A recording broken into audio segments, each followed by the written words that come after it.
Hey guys, Coach Mike here from MROC Training, the Mud Run and Obstacle Course Training Center in Oceanside, California. Welcome to our video how-to series, Conquering Obstacles. Now, some of the obstacles require equipment that you may or may not have access to. Now, if you're training with us here at the gym and you want to learn how to throw the spear, we've got plenty of spears for you to throw and targets to throw them at. But some of you, it's not convenient for you to get in here and train with us, so you have to make the best of what you can do at home. So today we're going to teach you how to build a spear, and then in future videos within the series, we will teach you how to actually throw the spear and nail your target. So, a few pieces of equipment that you're going to need: a nail and a rake handle. Now, this is going to cost you less than $10 at your local hardware store. Literally, I think this was $8.89 at Home Depot, and this was like 49 cents. So the spear handle, pretty straightforward, just any rake or hoe handle. And then the nails, these are going to be galvanized nails. These are about 3/8 inch in diameter. This is a 10 inch and this is an 8 inch. You can use either one, really doesn't matter. It depends on how much tip you want sticking out at the end. Now, how are we going to get this thing inside the spear handle? Well, conveniently, these things already come with a hole right there. And usually, the hole is just the perfect size that this 3/8 nail is going to slide right in there. Now, today's handle that we got is a little bit snugger than we want it to. We want just a little bit of room for the glue to be able to expand.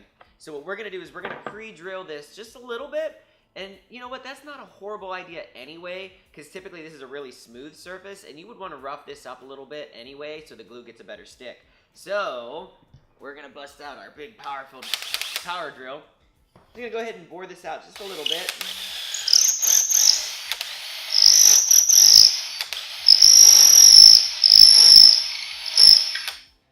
Voila. So, I'm going to double check, see how that fits. Just a little bit more room there. So that's nice and good. So that'll work. Now, to the nail. We're going to go ahead and use the 10-inch nail today. So the only thing you have to do next is cut the head off the nail. And there's a couple different ways you can do it. Now, if you have a lot of fun with power tools like I do, you might bust out the big heavy grinder. Or maybe you are a hobbyist and you have a Dremel at home. A Dremel tool would be a really great way to do this as well. Or if you just like using the guns, you can bust out the old Manpower with a hacksaw. So we're going to use the hacksaw today and just take the edge off this nail.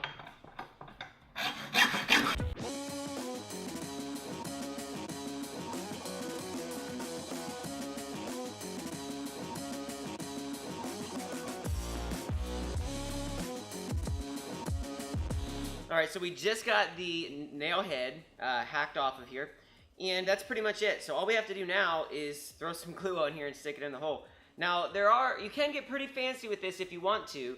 For the sake of this video, we're going to keep it simple. But if you do have one of these power grinders or a wheel grinder, like a bench wheel grinder, you can get real nice and polished, and you get real shiny and sharp if you want to. Maybe not if you have any little kids running around, it just might not be the safest thing for you. Or you can even taper the edge a little bit if it makes it easier to go into the hole. So those are all options if you do have access to power tools. If not, just take a hacksaw. If you don't have a hacksaw, you can get one for like $8 or $9 at Home Depot. Hack off that nail head, stick it down in there. Now, you can use all types of different glues. You can use epoxies that you have to mix together. It's just going to take you an extra step. Gorilla Glue is pretty much great for anything. You would just want to get the surfaces wet first. That's what actually activates the glue.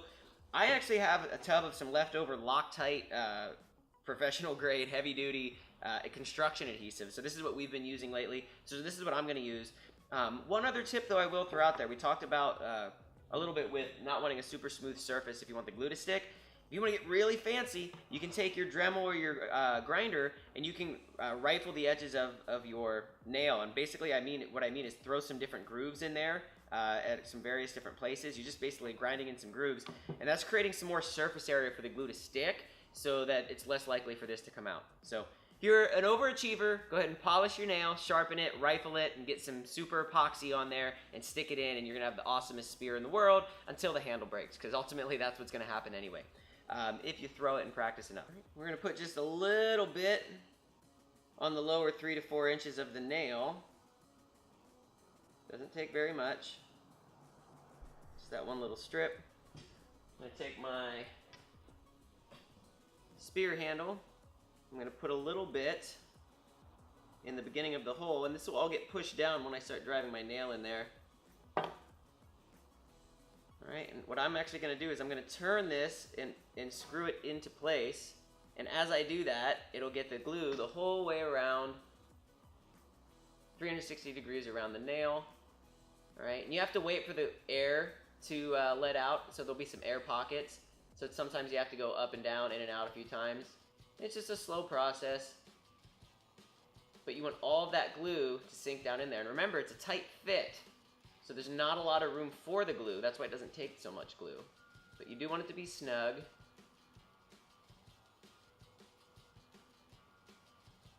And of course, all safety precautions when using power tools, anything sharp, or toxic fumes. Make sure you're in an open-aired, well-ventilated area. You've got the proper safety equipment. I should probably have my safety glasses on, huh? Alright, so I'm just going to go ahead and spin this around a few more times. Alright, and I'm going to use my nail head, just use whatever I got, to flatten out the edges here. Just because I'm kind of a perfectionist and I want this to look nice and smooth. And I'd rather not have the glue on my fingers, so I'm just going to use that to smooth out the edges. Alright, so there we have it. Alright, we've smoothed out the edges. It looks nice and clean. And really, all we have to do from here is set it up somewhere vertical, out of the way, leave it alone for a few hours, depending on what type of glue you're using. Once that sucker's dry, you're ready to go.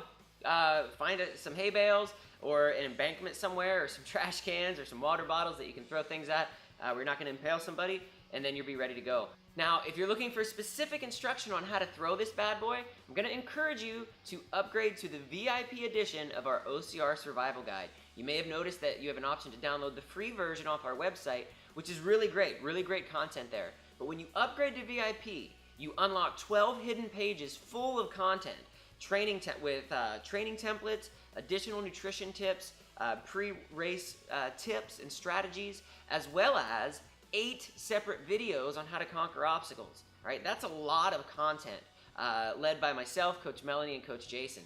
So if you're looking on how to throw the spear, climb the rope, get over a wall, and a number of other things, upgrade to that VIP edition of our OCR Survival Guide and get access to those videos. Until then, I want you to keep training hard and get dirty. Aroo!